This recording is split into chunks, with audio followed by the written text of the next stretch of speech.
Hey, good morning everybody, it's Mike, and thanks for jumping on here with me this morning. Hey, you know, the single best piece of advice that I've ever received in this business was this. Hey Mike, watch what other people do and then go in the exact opposite direction. Watch what others do and then go the exact opposite direction. If for no other reason than just to be different. And you know, to this day, that's still the single best piece of advice I ever got. That is exactly right. It's something that I strongly encourage to you. Watch what everybody else does, and don't do that. Go the opposite direction. You know, with 50,000 real estate agents in the metro Atlanta area, like, isn't that crazy? What makes you different? What sets you apart?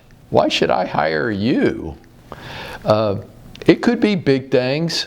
It could be little bitty things. And I think most of the time, it's the little bitty things that make the difference. It could be positive. It could be negative. It could be things like from your professional picture, your headshot, so to speak, right? Like, oh my gosh, I look around this industry, it's just so bad. We're all doing the same thing. It looks so stiff, so contrived, so not you. And then I was at a real estate thing and I was listening to this young guy talk, and he was from Destin, Florida, and he had his professional picture up on the screen behind him, and it was him standing out on a boat in the middle of the Gulf, I guess, and he was in cargo shorts and flip-flops and an old ratty t-shirt and a big smile on his face, and he was holding up this big fish that he had caught. And so I talked to him after his little talk, and I said, really? That's your professional picture? And he goes, Mike, that's why people move to Destin, Florida. That's what they imagine their life's going to be when they move from Michigan to Destin, Florida. So yeah, that's my professional picture. And I went, that's right. That's exactly right. You don't need to be in a suit and tie or have a glamour shots or this stiff, contrived, leaning back with your arms crossed. It's just so horrible. It's what everybody else does. This kid, he'd had it figured it out. I thought, that's exactly right. It could be your things from your professional picture. It could just be how you dress every day. You know, one of the things, and I did it because of this advice, that I noticed about this industry was a couple of things. Number one, consumers don't have very much respect for us. Yeah, they don't. By and large, they think we're a bunch of goofballs, and sometimes they're right. But sometimes it's just because, my next observation, we just dress really sloppily in this industry. Like, we don't dress like professionals, we dress like bums. Shirts untucked, clothes that don't fit, old worn out shoes and belts. We don't look like sharp, snazzy professionals. We look like what they think we are. I'm like, okay, well, I can do different. So from that time till today, I wear a jacket and tie every day. Why? To look, mostly just to look different, right? And compared to how the rest of the industry dresses, it gives me credibility for no other reason than how I dress. I'm going to give you a real quick example. I walk into my golf club one afternoon and I had taken a change of clothes with me, because you will never see me walk around this office in shorts. You will never see, if you come in on Friday, that's about as close to casual as you're ever going to see me. Why? Because I have standards to maintain. Does it mean that I'm not casual in parts of my life? Look, I don't sit around my house at night with a jacket and tie on, right? But you'll never see it because I have standards to maintain, and that makes me different. So anyhow, I'm walking through the clubhouse and there's a table full of guys sitting over there playing cards. And I've got my jacket and tie, I've got a suit on, and one of them whistles at me. And I laughed. And they're like, wow, you look pretty. Where are you coming from, a funeral? And I'm like, no, it's just coming from work. And one of them says, but you're in real estate. And I'm like, yeah, I'm just the pretty face. And they laughed and I kept walking on. But see what they said? But you're in real estate. You people don't dress nice. You people look like bums. You people are goofballs. but you're not. And then as I was walking on through, I thought, yeah, see, it works. So I just confused them in their mind. I didn't look like they thought I should look. I looked different. It could be how you dress. It could be your unique attributes. You know, over the last week, I've had a chance to have a conversation with 3 of our young male real estate agents. And they all 3 expressed the same concern. Stephen and Axel and Aldo, they all expressed the same concern. We're pretty young. We don't have a lot of experience. I don't have a great resume in real estate. I'm concerned that this is going to hurt me with opportunities. I'm like, well, it might, or you could actually turn that to your advantage.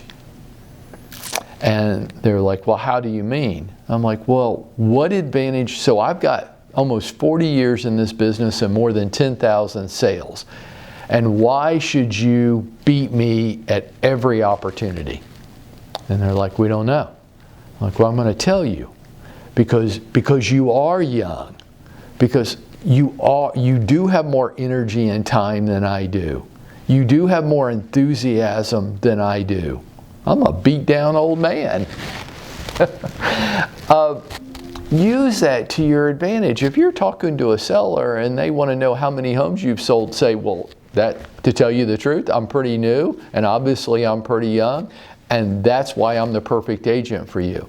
I mean, you could list your house with Mike and be one of dozens of listings with that tired old man, or you could hire me. And I've got energy and I've got passion, and the chance to get your home sold would be career building for me. Be career building for me. I would wake up every day dreaming of getting your house sold. With Mike, you're just another listing.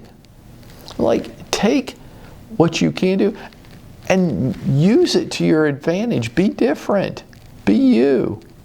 Your marketing. So many times I hear people say, well, you know, I'm making the calls, but people don't answer the phone. I'm like, well, that's great. What do you mean it's great that they're not answering the phone? Hey, if they're not answering your calls, they're not answering anybody else's either. Now, there's your opportunity. So what could you do? And they're like, well, I don't know. What could I do? I'm like, that's what you have to figure out. That the opportunity just presented itself to you. If they're not answering your call, they're not answering anybody's. Now, what else could you do? And don't practice intellectual laziness. Come up with something. I did. It was different. It worked. Did it work with everybody every time? Of course not. Nothing works with everybody every time, but it worked. And I got more than my share of business out of it. That's what you have to come up with. Your target audience. Your target audience could just be different than everybody else's. Hey, let me give you a couple examples right here in our building. How many gamers do you know that have built a successful real estate business off their video gaming? We'll take a look at Casey Sears. Do you know anybody else that's like Casey? How many people do you know that are like Steve Danino and that are focusing on lofts? Do you know any real estate agent anywhere that his target audience, his focus is on lofts? No. It makes Steve really unique, right? How about Atticus Graybill?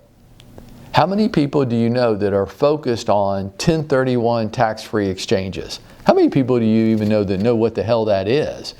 But if you're an investor in real estate, that is an important concept, and you need somebody to help you navigate that landscape. How about Jay Manning? There is nobody in the state of Georgia that knows more about Section 8 housing than Jay Manning, including the people that work at Section 8 housing who turn to her for advice and guidance. Hey, if you're an investor and you want guaranteed rent every month, would Jay be a unique asset to you? Help you be able to guide you through that minefield of rules and regulations so that you could be successful in that space? Absolutely. These are just a few examples of people who took a target audience and made it really different and unique for them.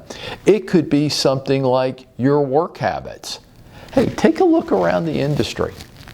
Just take a look around the industry and watch what everybody else does. Now, I said it could be positive or it could be negative. Here's a negative one for you.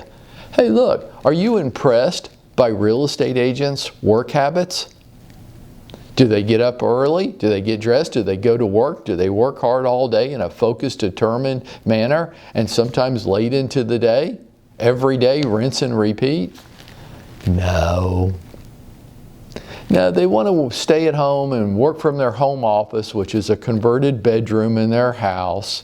And they got all kinds of shit going on in the house which are distracting because they're lazy and they don't want to get up and they don't want to make the effort.